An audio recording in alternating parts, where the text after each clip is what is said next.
सियालकोट, पेशावर, रावलपिंडी सब जगहों से लाशों से अटी हुई गाड़ियां भारत को आ रही थी। ये कटी लाशें और ये मंजर देख के हर कोई सिहर उठता। हर कोई इस दर्दनाक मंजर को, जो उस जमाने में वहां मौजूद था, आज भी महसूस करते हुए रो पड़ता है। उसकी आत्मा में करुणा के भाव आ जाते हैं।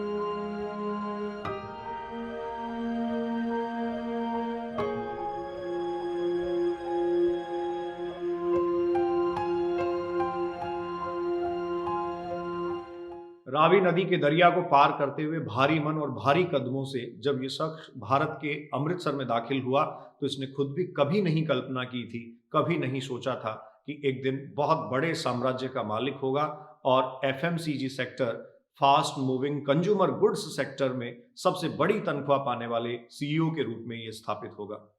नमस्कार, मैं एमएम बलडोदिया आज आपसे बात कर रहा हूं एक ऐसी इंस्पिरेशनल स्टोरी की जो लंबे समय तक भारत ही नहीं अपितु पूरे विश्व में युवाओं के लिए प्रेरणा स्रोत रहेगी। हम इस वीडियो के माध्यम से श्रद्धांजलि भी अर्पित कर रहे हैं महाशय धर्मपाल जी गुलाटी को, जो हाल ही में दुनिया से रुखसत हुए हैं, हमें छोड़कर चले गए हैं। बड़ी रोचक कहानी से इनका आगाज होता है। पाकिस्तान के सियालकोट में बहुत समृद्ध जीवन ये व्यतीत कर रहे थे। पिताजी का मसालों का व्यापार था, सब कुछ कुशल मंगल था, बस बचपन से ही इनका मन पढ़ाई में नहीं लगता था। जैसा कहते हैं, गुरु की चोट विद्या की पोट। इसी तरीके से एक बार 5वीं क्लास में पढ़ते हुए महाशय धर्मपाल जी को गुरुजी ने डांट दिया, गुरुजी ने पिटाई कर दी। तो ये पिता से आकर जिद करने लगे कि इन्हें अब और आगे की पढ़ाई नहीं करनी है। पिता ने सोचा किसी काम धंधे में लगा दिया जाए, तो छोटे बढ़ई, कारपेंटर जैसे कामों में लगाया गया, लेकिन वहां भी धर्मपाल जी का मन नहीं लगा। धीरे धीरे पिता ने अपने ही मसालों के कारोबार में इनको सम्मिलित किया। सियालकोट में देगी मिर्च के नाम से इनके पिताजी का कारोबार काफी मशहूर था। हर एक की जुबान पर इनकी देगी मिर्च के स्वाद के चर्चे थे। जैसे ही महाशय धर्मपाल पिता के कारोबार में सम्मिलित हुए, तो कुछ गुर वहां से सीखने लगे, लेकिन तब अचानक भारत और पाकिस्तान, जो अब अस्तित्व में हैं, इनके राजनेताओं के मंसूबों के कारण एक बड़ी लकीर खींच दी गई और उस लकीर को आज भी हम गहरा करते जा रहे हैं, जिसको विभाजन कहा जाता है। इस विभाजन की त्रासदी लाखों हजारों लोगों ने उस समय झेली। बेघर हुए, अपना सब कुछ छोड़कर इधर से उधर और उधर से इधर धर्म और राजनीति के नाम पर प्रताड़ित किए गए। जैसे ही धर्मपाल अमृतसर के रिफ्यूजी कैंप में आते हैं, परिवार का पेट पालने के लिए उनको जल्द ही उस रिफ्यूजी कैंप को छोड़ना पड़ता है और ये वहां से काम की तलाश में पहुंचते हैं दिल्ली। पिताजी के दिए हुए चंद रुपयों की मदद से तांगा खरीदना पड़ता है। जो धर्मपाल अपने पिता के कारोबार में बहुत आराम से जिंदगी व्यतीत कर रहा था, वो 1500 रुपए में एक तांगा खरीदता है और ये करोल बाग से कनॉट पैलेस तक 2 पैसे में, 2 आने में सवारियां ढोने का काम करते हैं। लेकिन शायद ये इसके लिए नहीं बने थे।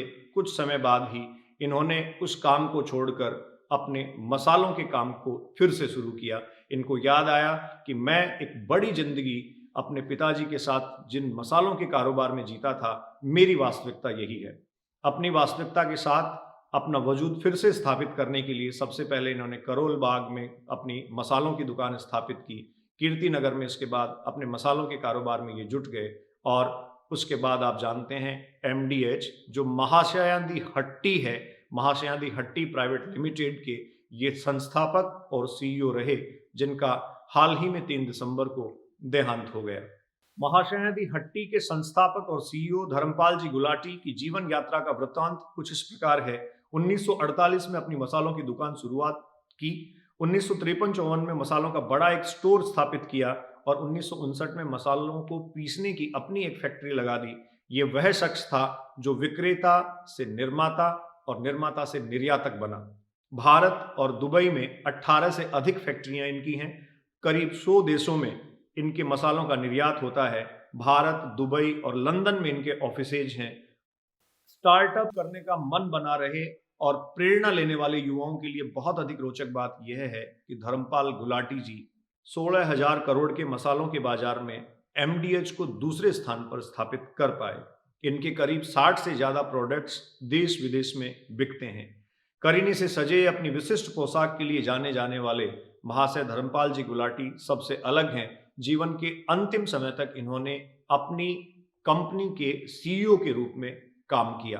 16 मार्च 2019 को महाशय धर्मपाल जी गुलाटी को श्री रामनाथ कोविंद राष्ट्रपति भारत सरकार द्वारा पद्म भूषण सम्मान से नवाजा गया, सम्मानित किया गया। महाशय धर्मपाल जी गुलाटी ने अपने जीवन में न सिर्फ अपना कारोबार खड़ा किया, अपने परिवार को भी पूरी तरीके से व्यवस्थित किया और साथ ही इनके चैरिटी का ब्यौरा अगर हम देखें तो 20 से ज्यादा स्कूल्स इनके चैरिटी से संचालित किए जा रहे हैं।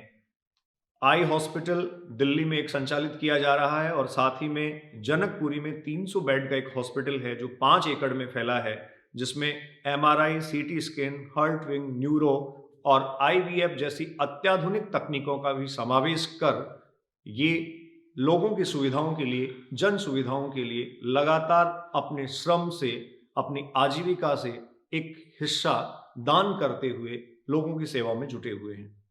इस प्रकार की कहानियां निसंदेह हमें प्रेरणा देती हैं, लेकिन इस पूरी यात्रा का वृतांत अगर आप देखें तो आप सोचें डेस्टिनेशन जिंदगी में कितनी महत्वपूर्ण है। एक छोटा बालक जो 5वीं क्लास में गुरुजी से मार खाता है और फिर मन बना लेता है पढ़ाई छोड़ने का, देखा जाए तो ये अपने आप में एंटी सोशल है, देखा जाए तो ये अपने आप में अपने कैरियर को खत्म कर देने वाला है, लेकिन नियति को कुछ और ही मंजूर था। वहां से भरा पूरा अपना परिवार और कारोबार छोड़ के पाकिस्तान से सियालकोट से भारत आता है और भारत आने के बाद 2 पैसे में मसाले की पुड़िया, मेहंदी, घूम घूम कर मसाले बेचने से लेकर ये आदमी यहाँ तक पहुँचता है। मुझे लगता है इससे ज़्यादा प्रेरणादायी शायद कुछ नहीं हो सकता। मैं पुनः धर्मपाल गुलाटी जी जैसी शख्सियत को सादर नमन करता हूँ, सादर श्रद्धांजलि अर्पित करता हूँ। नमस्कार।